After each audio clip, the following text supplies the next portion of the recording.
O caso de um menino de 9 anos que matou 23 animais de uma fazendinha no Paraná.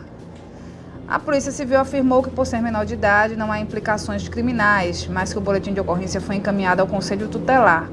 No caso, existem medidas a partir dos 12 anos. E quando a gente viu essa notícia, né, Mário, é um negócio bem chocante, porque foi utilizada muita crueldade, né? Animais arremessados, puxando patas, enfim. Um negócio bem... Os coelhinhos, né, rapaz? Que coisa. Um negócio... Enfim, a gente não tem nem palavra para falar sobre isso. E quando o autor é uma criança de 9 anos, e aí nos comentários da internet vai daquele jeito, né? Cada um que diga uma coisa, enfim. Mas, além do ponto da punição, né, o que é que a lei prevê, o Estatuto da Criança e do Adolescente, um outro fato, claro, que chama a atenção é em relação a algum tipo de distúrbio psicológico, porque algo como isso não é comum, né, gente? Então, vamos chamar a Patriota Júnior novamente ao vivo. Então, Patriota, né, como identificar distúrbios, né, e o que é que a ciência diz em relação a casos como esse envolvendo crianças? Renato, é um negócio que, se eu não tivesse visto o vídeo, eu não teria acreditado, né? Imagine você, ele participou da inauguração de uma festinha dessa fazendinha, desse hospital veterinário, um dia antes, né? Depois, pareceu tudo premeditado, ele chega lá, consegue ter acesso e mata esses 23 animais, em sua maioria coelhos e porquinhos da Índia, e a forma, né, como ele fez isso, arremessando uns, esquartejando outros. É uma situação que chama muita atenção, né, e segue repercutindo aí, como você colocou. Eu vou conversar aqui sobre esse assunto com a Gláucia Brígido, que é psicóloga. Gláucia, bom dia, bem-vinda à Rádio Cidade. O que é que pode explicar esse tipo de comportamento, né, de uma criança de apenas 9 anos? Bom dia. Veja, a gente estava até comentando aqui sobre isso, né? Existem várias questões a ser analisadas nessa criança. Como é que está o convívio dessa criança, as questões emocionais dela, como é que essa criança tem vivenciado os seus dias, o contexto familiar, porque muita gente está entrando dentro de um pré-julgamento aí sobre psicopatia, né?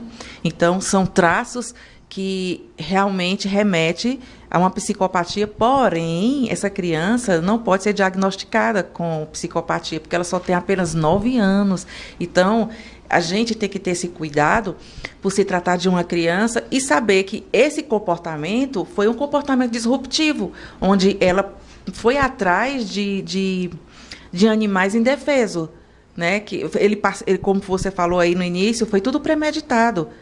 Ele foi ao local um dia antes, ele foi na inauguração, ele olhou, ele viu a possibilidade de voltar no outro dia e ainda levar um amiguinho dele, o cachorro, que é para ter um apoio para realmente ter mais essa fortaleza para concluir tudo que ele fez, né? E a forma como ele fez foi um ato muito cruel. Ele não teve nenhum tipo de empatia ou sentimento por esses animais. Ele simplesmente concluiu aquilo que ele queria. Então, a gente tem que investigar, fazer uma análise sobre o comportamento dessa criança, saber como é o contexto dessa criança dentro da família, no social, na escola, onde eu também fiquei sabendo que ele se comporta muito bem na escola e em casa. Então, qual foi o gatilho que fez essa criança ter esse comportamento disruptivo?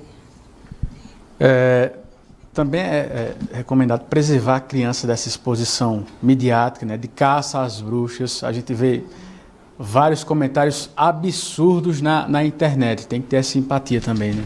Com certeza, até porque ninguém sabe o que está se passando por trás de tudo, né? A gente muitas vezes entra dentro de um pré-julgamento onde nós queremos fazer a justiça com as próprias mãos, né? Com os próprios atos. Então, antes de julgarmos, a gente tem que entrar dentro de um contexto onde a gente precisa conhecer o contexto familiar dessa criança, como eu falei. Não é assim algo que se tem que... porque ele é um psicopata, porque ele tem que ser julgado dessa forma. Não, né? A criança, ela precisa de ajuda, ela precisa de um apoio psicológico, essa criança precisa de um tratamento, porque uma criança que chega a cometer esse ato, essa criança, ela está tendo alguns distúrbios aí, realmente, alguns descontroles emocionais que precisam ser trabalhados e precisam ser bastante assistidos em casa, na escola, aonde ela for. Questão de telas, né? Isso pode desencadear um gatilho na criança, jogos violentos, filmes. É preciso ter atenção com relação a esse tipo de coisa. Perfeito, a pergunta, perfeito. Eu trabalho muito com isso, né? Com as crianças, com as famílias, sempre orientando sobre as telas. O que as telas podem causar. A criança que está com a tela, que não é assistida, que tem um tempo livre, que os adultos não estão próximos, essas crianças estão propícias a qualquer tipo de jogos que incentivam. Crianças que já têm a tendência a um ato violento, né? Quando vai para esses jogos, simplesmente estima, como é que se diz assim, eles entram dentro de uma violência junto com o jogo, eles querem competir com o jogo. E o jogo ensina direitinho como matar, como correr atrás. Então, eles imitam. Crianças, elas vivem de imitação. Então, elas vão imitar aquilo que elas estão assistindo, que elas estão vendo. É isso que a gente tem que ter esse cuidado, né, sobre a questão de tela, o tempo, ser assistido, os pais estar sempre em cima, porque a gente não sabe o que eles estão vendo, o que está se passando por trás das telas. O que está sendo oculto por trás.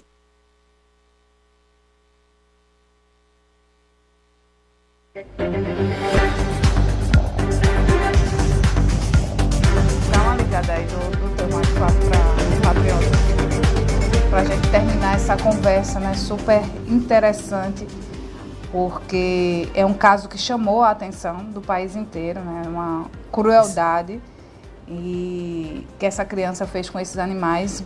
Mas o que é que pode existir por trás desse ato de extrema violência? Patriota, já está aí? Vamos lá, Patriota. Muito bem, a gente conversou aqui com a Gláucia Brígido, né, que é psicóloga. A gente nota que é uma criança, né, que precisa de apoio, de um suporte, de uma rede de atenção, né, e também repudiar os julgamentos, né, principalmente na internet, comentários absurdos acerca desse caso, que chamou muito a atenção, mas a gente sabe, a gente tem essa consciência de que a criança precisa, né, Renata, ser protegida. Obrigada, Patriota. Vai para a internet, aí as pessoas começam a externar, ninguém sabe se isso pode acontecer, inclusive na sua casa, né, porque é um distúrbio, enfim. Vamos ouvir as autoridades, né, os especialistas no assunto, antes da gente fazer a caça às bruxas, como se chama, né? 9h54. E eu acredito que todo mundo conheça muitos benefícios já do ômega 3, porque a gente vem falando sobre isso já há um tempo.